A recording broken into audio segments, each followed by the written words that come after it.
guys, welcome back to my channel. Sorry if the lighting in this video is really but the weather outside is really like I'm filming this on a Wednesday and I don't know why, but the weather has some sort of weird system going on that it's always chucking it down with rain on a Wednesday. But enough about the rain. Today I've got a really exciting video. And it's basically just talking about my upcoming marathon and what I'm doing to prepare for it and training and whatnot. So as I'm filming this, I haven't started my marathon training yet. If things go to plan, it will commence on Monday, which is I believe the 2nd of February.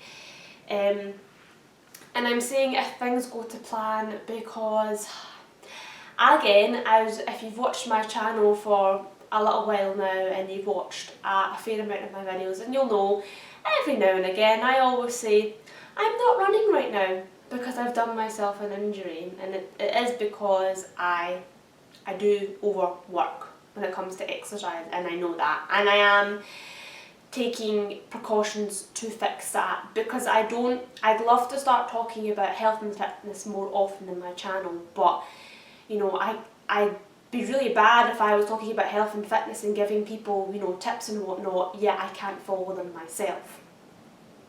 So it has been difficult. I haven't ran properly, I'd say, for about a week now, and it has been difficult because I'm a very active person and I'm not a big fan of sitting on my backside and doing nothing, but I know it's for the best, and I haven't had any painkillers today, and I've got my gel on.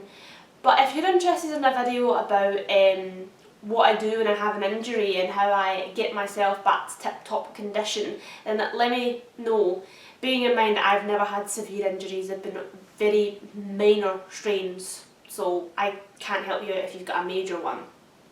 Anyway, back to the whole crux of the video, which is what I do when training for a marathon. Now, I've never trained for a marathon before, and the training I undertake for a half marathon is, you know, it's not really that hefty. Basically, I'd say maybe 8 weeks before the half marathon, I just slightly up my running. So I basically keep my running at the same state. So before I had an injury, I was running, I'd say 35 to 45 miles a week, which is ridiculously too much. As my running guy Derek said to me, I was running more miles than he was, and he's training for an ultra marathon. So it's maybe a good thing that I've sustained this injury because it's, you know, it's put me back to ground zero. So when I finally do start my marathon training, I'll be starting afresh, because I thought I was going to struggle going from, you know, 45 miles a week to really low miles, because that's a really important thing when it comes to half marathon and marathon training, is you don't want to start off doing big miles, because I've been put on a very strict 16-week plan, so I have to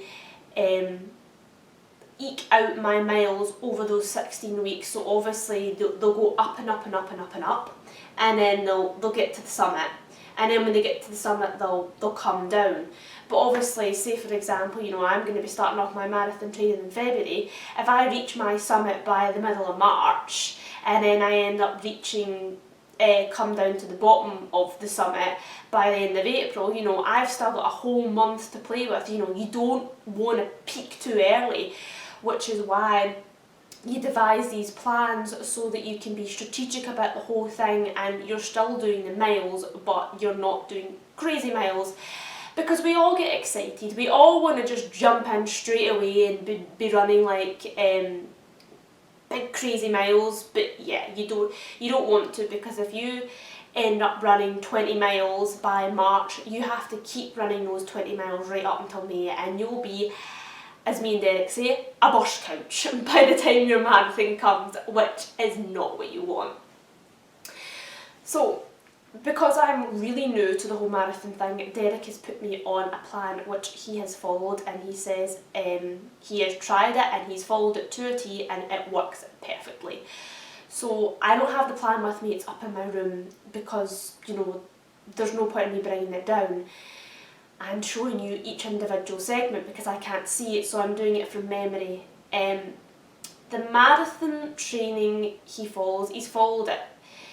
Now he does follow it to a T, except from the first week. I think the first week on the first day, it doesn't actually tell you to run a specific amount of miles. It tells you to run for a specific amount of time. So the very first day it says run 15 minutes.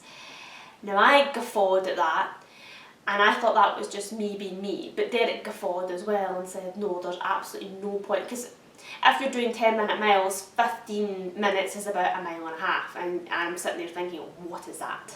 Like, what is that? That's like a little trot around the block. And even Derek agreed with me. Derek said no, when he's done his marathon and ultra-marathon training, he's never started off with that. He says he usually starts off with doing, you know, 5 miles, because it starts off saying do 15 minutes, then 30 minutes, then 45 minutes, then 55 minutes, so it's in times. Now I haven't decided whether or not I want to translate the time into miles or I want to just stick to those times. So for example, if it says do 55 minutes, I will do 5.5 miles. But the whole point of this plan is it's supposed to increase your speed. So if you wanted to do, say for example, you wanted to do 5 miles, but you only had 45 minutes to play with, well, you're going to have to run at a quicker speed. But when it comes to a marathon, me personally, I don't care if I finished a marathon in 6 hours. It's the fact that I ran 26 miles is all that I care about. So I'm more focusing in distance. Yes, I would like to increase my speed a little bit, but I don't want that to be my main focus. If I could run the whole thing at, I don't know, 9-minute miles, that would be fantastic. But you know, like I said, I'm keeping my options open. So that's the way it's going. I thought, so you'll do, say for example, you'll do 5 miles. So you have to take at least one rest day. So it's flexible. So say for example, I want my rest day to be Saturday. So I would run Monday, Tuesday, Wednesday, Thursday, Friday, have my rest day on Saturday, and then one day needs to be a bigger amount of miles than the rest of the week has been. So that Sunday I would do however many minutes it said, if I translated that. So if it said 60 minutes, then I would do 6 miles. Now when I'm running right now, or before I had my injury, the least amount of running I would do was 6.5 miles. So yeah, to go from running 5 miles a day and then for my big run to be 6 miles, it is quite, a culture shock. And for a lot of people, I think it will be, especially if you're a really fit person, you're like me, you're full of energy, you'll be like champing at the bit, just wanting to, get the big miles out, get the 7 miles and the 8 miles, but you just need to remember there's a reason why you need to stick to the plan, because believe me, come the middle of April, the end of April, there'll be days where you'll be, getting up at 7 in the morning and you'll be going out and running 20 miles and you will get to about, 15 miles and you won't be like, oh, I'm ready to go. You'll be like, oh, I can't wait to see the next 5 miles under my belt because I'm exhausted. So don't worry, you'll have your time to get the big scary miles out. I think, like I said, I thought I would be encountering the big scary miles, towards the start of April, but actually the way it's looking, it's going to be towards the end of April, which is not too bad because I do have a big swimming competition in the middle of April, and unfortunately the way Derek's life is and the way my life is, the only day that we can get a big run in, because I want to do more training running outside, because I do feel that's where I failed with my half marathon. I didn't get enough training running outside, because running outside is very different from running on the treadmill. It's harder running outside, especially when you're blind. There's more obstacles, there's more potholes and curbs, it slows you down, and if you're running at a reasonable speed, Derek does an amazing job with navigating me through the curbs and whatnot, but sometimes there can be like the tiniest little elevation in the ground, which is so minuscule that Derek doesn't even register it. But if you don't lift your feet up just that millimetre higher, you're like woof, and you don't fall, but you lean forward, and that can really put you off your stride, and that could, if you've got a dodgy ankle, you could go over your ankle or anything, and boom, that's it, like the tiniest little thing, and you could be flat on your face. Whereas when you're running in the treadmill, it's completely flat, it's always going to be flat, you're never going to have to worry about that kind of thing, so it is much easier. So I do want to get more runs with Derek outside, but that does mean that they'll have to be on a Sunday because he's busy on a Saturday.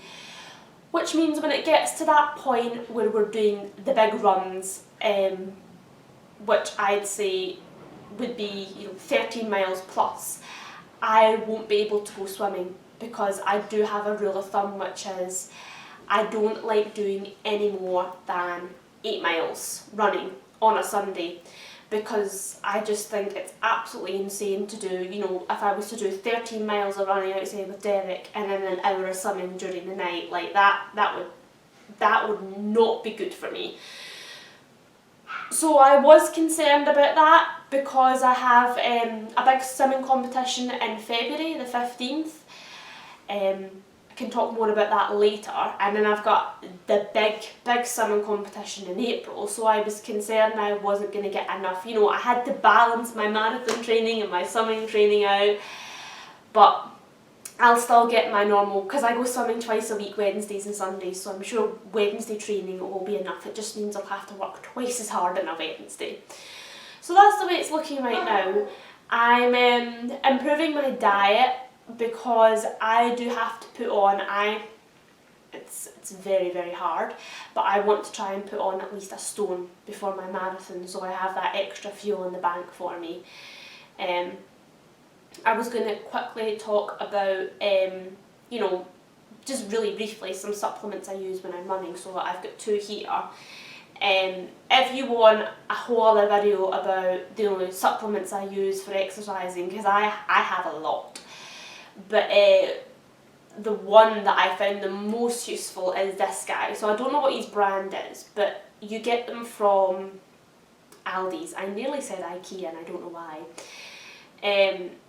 I don't know how much they are because my mum kindly picks them up for me. They are fantastic, for me anyway. They are caffeine shots, so it's just pure caffeine, and it just gives you an absolute sugar buzz. I use these very sparingly because I don't want my body getting used to that caffeine, because it is caffeine and your body will get used to it, so I only use these when I know I need to really get my finger out and go, or I'm really lethargic. So I'll definitely be using these during my marathon, because literally one of these guys can sustain me for, I went out running with Derek and I took one of these and we went out and I think we did 5.5 miles. I was still buzzing for an extra hour after it, so I think one of these guys could probably sustain me for a good 8 or 9 miles. If I had it, that's bearing in mind, you've eaten properly, the weeks leading up to it, you've had a good night's sleep. These guys can sustain me for a really long time, and they actually do something. You know how when you're doing a run and it's like, I need to pick me up, and you take something and it might do good for you inside, it might quench your thirst or it might help you inside, but it doesn't change, it doesn't make you feel more energetic or your legs still feel like they're 150 pounds. Like, I also have these gels as well. I've got, oh my goodness, I think I got like 5 for my Christmas.